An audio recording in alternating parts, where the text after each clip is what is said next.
आज आम सुवर्णपुर किसी शिक्षक शिक्षयित्री वृंद मिसिकी सुवर्णपुर प्रतिभा माने आम स्टूडेंट्स मानक नहीं जाऊँ भुवनेश्वर राज्यस्तरीय सुरभि महोत्सव रे अंशग्रहण करने आम स्कूल माने सोनपुर बाहरिलु 2:30 अराउंड एंड भुवनेश्वर रे जाइए पहुँचु पहुँचु हो गला 11:30 कि 12टा तापर पिलामानंको जो रहिबापई भेन्यू दिया जाइथिला सेठी रखेइकी मो घर जेहेतु भुवनेश्वर रे तो मु घर को रहिबापई पळेइली ठीक अछि आउ आज होछि सुरभि महोत्सवर प्रथम दिन सकाळु 9टा बेलू आमर कंपटीशन स्टार्ट हो गलानी एठी विभिन्न स्कूल रो पिलामानंको द्वारा गोटे मॉक पार्लियामेंट रो प्रिपरेशन हेइथिला पिला माने बहुत बढ़िया करथिले आउ किछि समय परे आम मुख्यमंत्री मोहन चरण माझी आसिकी पहुँची थिले आउ दीप प्रज्वलन करथिले देन कल्चरल प्रोग्राम जहाँ सब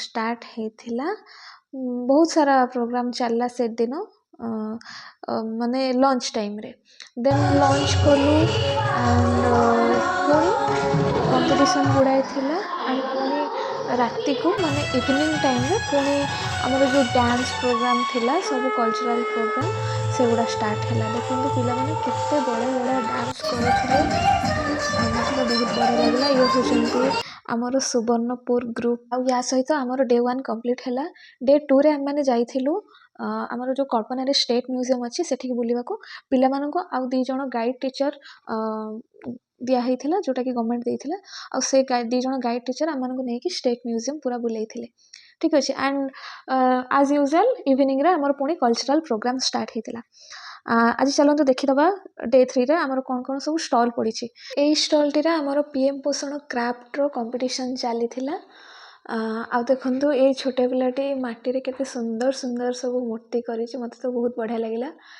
एठी दीटा फोटो उठेबा पई से स्टैंड थुआइतिला एठी किछि डेवलपमेंट कोर्स वगैरह एटा जो वर्ल्ड स्किल सेंटर एठी बहुत किछि स्किल सिखौथले like hotel management and makeup वगैरह सब सिखाउथला देन एटा आ गोटे स्टॉल एठी छुआ पेंटिंग करूथले बाहरे पिला कर खेल पिला जुआडे गले तांकर खाली खेल तापर एटा गोटे वृत्ति चयन थिला जेठी कि पिला माने तांकर कैरियर ऑप्शन चूज करूथले और जे बेस्ट चूज करूथले तांको गोटे गोटे गिफ्ट मिलुथिला एठी भी गोटे फोटो उठेबा स्टैंड थुआइछि आई डोंट नो एटा कोन कोनती आ ए पाखरे खाइबा पीबार सब व्यवस्था हेतिला एंड देखंतु एठी पिला माने पेपर रे सब केते बढ़िया बढ़िया मास्क बनेचंती एमती बहुत गुडे क्राफ्ट काम सेठी सब स्टॉल रे होउथला तापरे एइटा मते सबुठो इंटरेस्टिंग लागिथिला एठी माटीर माने हमर जो पटरी काम से गुडा सब होउथला देखंतु केमती कलश दीप सब माटी रे पिला तयारी करथिले मु भी जाइथिली कहिले कि मु टिके सिखिबी हेले मते मना करले कहले केवल छात्र मानक पई अछि केवल स्टूडेंट माने ही पार्टिसिपेट कर परिबे एमती बहुत गुडे डेकोरेशन हेछि देखंतु ए नटिया को नै कि से हमर ह्यूमन बॉडी रो सब देखा हेछि बहुत गुडे साइंस रिलेटेड जिनस पिला मानक पई बहुत बहुत इंटरेस्टिंग जिनस थिला आउ एठी गोटे आसंतु बढ़िया इंटरेस्टिंग जिनसटा देखेबे ए जणे सार थिले ये से बाउंस बत्ता में जोटा को कहंती आउ से काठ एमती सब काठ भी नुह आई थिंक सब से बाउंस बत्ता ए सब को यूज करके सब बहुत छोट छोट मिनिएचर सब क्राफ्ट बनेइथिले एगुडा देखंतु केते एटा चाष उपकरण पूजा उपकरण वाद्य यंत्र रोषे उपकरण एठी से पिलाटा को ये धनुटा करके देले आ से पिलाटी मारुथला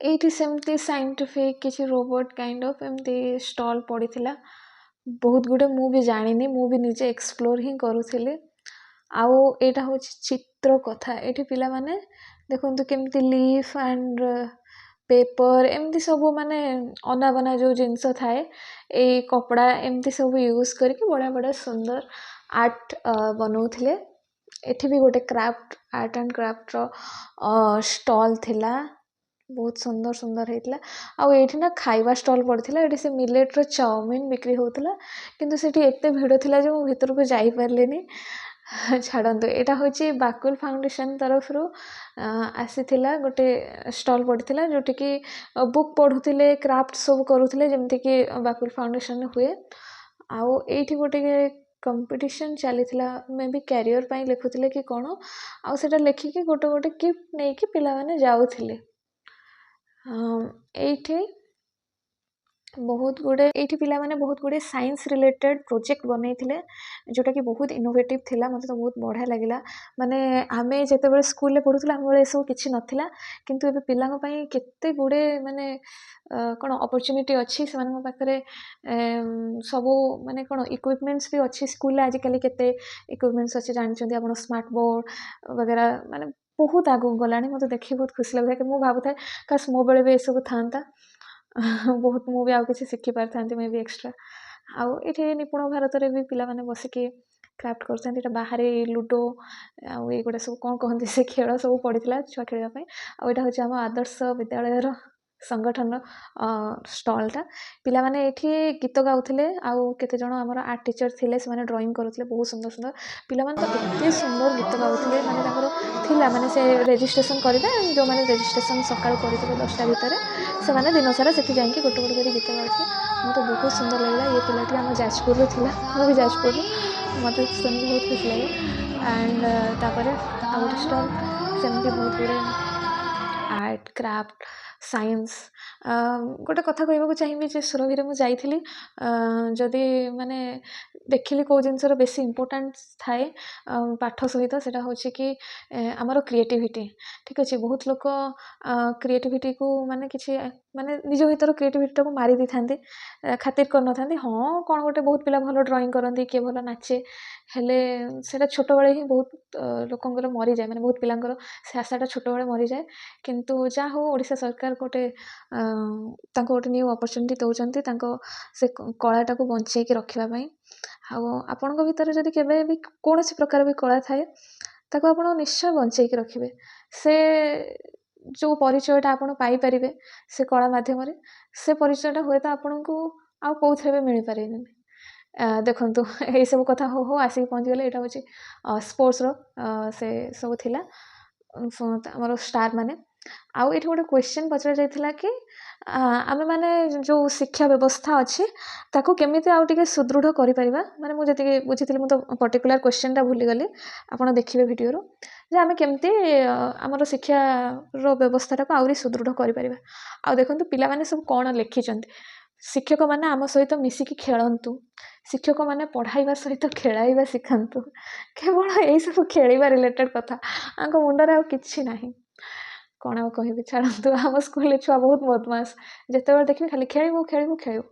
କିନ୍ତୁ ତା ଭିତରେ ବି ପିଲାମାନେ ବହୁତ ଆଗକୁ ଯାଉଛନ୍ତି, ବହୁତ କିଛି କରୁଛନ୍ତି, ସେଇଟା ବି ନଜରଅନ୍ଦାଜ କରିବା କଥା ନୁହଁ। ଏଇଠି ଭିତରେ ବହୁତ ଗୁଡ଼ିଏ ଡେକୋରେସନ୍ ବଢ଼ିଆ ବଢ଼ିଆ ହେଇଥିଲା। ମାନେ ମୁଁ ଭାବୁଛି ଗଭର୍ଣ୍ଣମେଣ୍ଟ କେତେ ପଇସା ଖର୍ଚ୍ଚ କରିକି ଏସବୁ ପିଲାମାନଙ୍କ ପାଇଁ କରୁଛନ୍ତି, ମାନିବାକୁ ପଡ଼ିବ। ବହୁତ ସୁନ୍ଦର ଲାଗୁଥିଲା। ଏଇଟା ଦେଖନ୍ତୁ, ଏଇଟା ମୋତେ ସବୁଠୁ ବେଷ୍ଟ ଲାଗିଲା। ଗୋଟେ ରୋବଟ୍ ଡଗ୍, ଆପଣ ଦେଖିପାରୁଥିବେ। ମୁଁ ତ ପଛରେ ବହୁତ ଟାଇମ୍ ଧରିକି ଗୋଡ଼େଇଛି, ମୋତେ ବହୁତ ବଢ଼ିଆ ଲାଗୁଥିଲା। ଏଇଟା ଏ କପ୍ଟା ଥିଲା ଆମର ଯେ ୱିନର୍ ସ୍କୁଲ୍ ଯିଏ ହେବ ତା ପାଇଁ। ଆଣ୍ଡ ୱିଥ୍ ଦିସ୍ ଆମର 3 ଦିନ କମ୍ପ୍ଲିଟ୍ ହେଲା। ମାନେ ଲାଷ୍ଟକୁ ଡିନର୍ କରିକି 2ଟା ପ୍ରାଇଜ୍ ପାଇଲୁ, ସେଇଟା ଧରିକି ବାହାରିଲୁ ପୁଣି ସୁବର୍ଣ୍ଣପୁର। Bye bye Bhubaneswar. ବହୁତ କଷ୍ଟ ହେଉଛି।